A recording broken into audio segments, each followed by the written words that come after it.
My name is Alexis Larson. I am a nurse practitioner at Northwestern Memorial Hospital. I've been working in radiation oncology since 2015 and transitioned to the APN role in 2021. My mentor, Dr. Laila Gharzai, and myself decided to um, conduct this survey study with head and neck patients to make sure that or to ensure that we are listening to our patients and seeing what they need from us. There's a lot of data and research out there that tells us that the head and neck population definitely requires some extra support, and that survivorship might be lacking or patients may not be informed about it. So what we wanted to do is to get the information right from the patient's mouth. So we fielded a 47 item study. About 317 patients responded to it. And from there, we were able to get a better idea on what they want and need in their survivorship care. Our survivorship study survey was developed off of the five cancer domains of recurrences and new cancers, physical effects, psychosocial effects, chronic conditions like diabetes, hypertension, and also healthcare and promotion of diet, exercise, smoking cessation. So we asked questions about those five domains, and we're able to get the patient's experience and patients' feedback per their population rather than us assuming and guessing. We surveyed our head and neck population that received radiation therapy from 2013 to 2023, so a 10-year time span. We found that despite how far out patients were from radiation therapy, there were still some physical effects that were pertinent in their lives.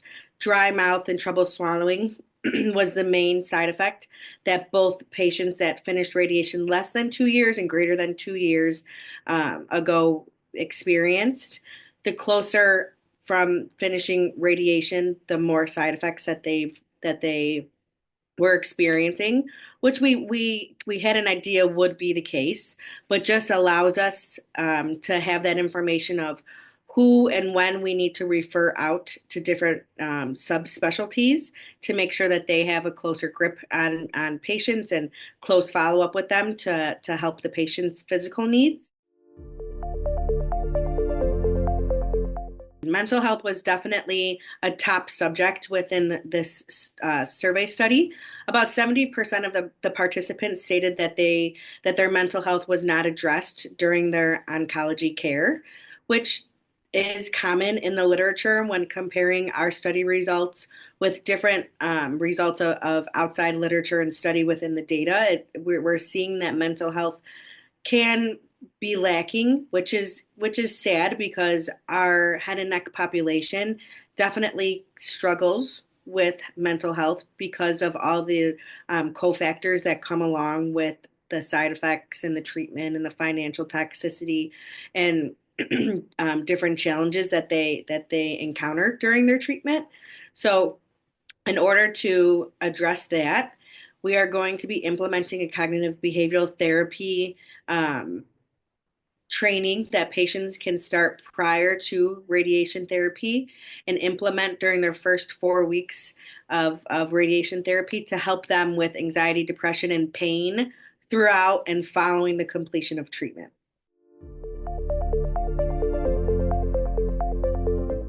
When it came to asking about survivorship care with our patients, about a third said that survivorship was not a priority to them. A third stated that they didn't have access to survivorship care, and a third stated that they weren't interested in survivorship care.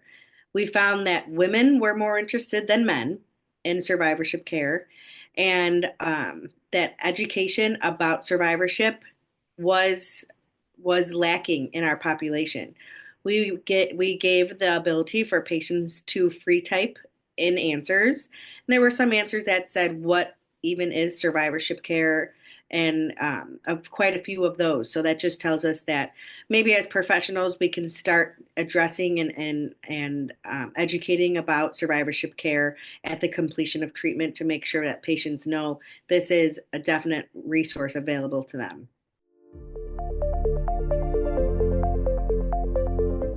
Definitely think post-treatment, having a good relationship with your patients very important.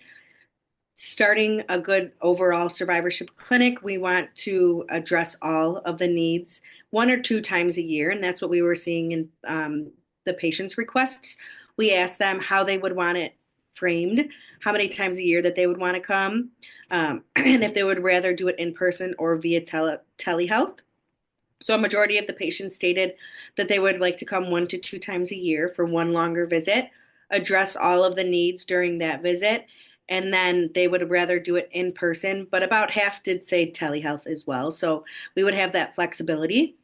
Once the APPs or the RNs have a very good established relationship with the patients, we're able to assess their needs throughout this longest hour assessment with them, and then can really hone in and refer, especially with the things that we see that they need the most. So everything will be individualized. Mental health will be addressed with every single patient. Physical effects will be addressed with every patient. We can ask them if they're having any barriers to treatment. I'm sorry, barriers to coming to the survivorship clinic. We asked them about barriers during our survey as well, where they said transportation, childcare, insurance, gas, those were all barriers to having extra appointments, and even conflicts or just having too many doctors was a barrier. So, we can address the barriers with them to make sure that we are, going above and beyond to get them into our clinic so that they can get the help that they need and that they can thrive after treatment is over.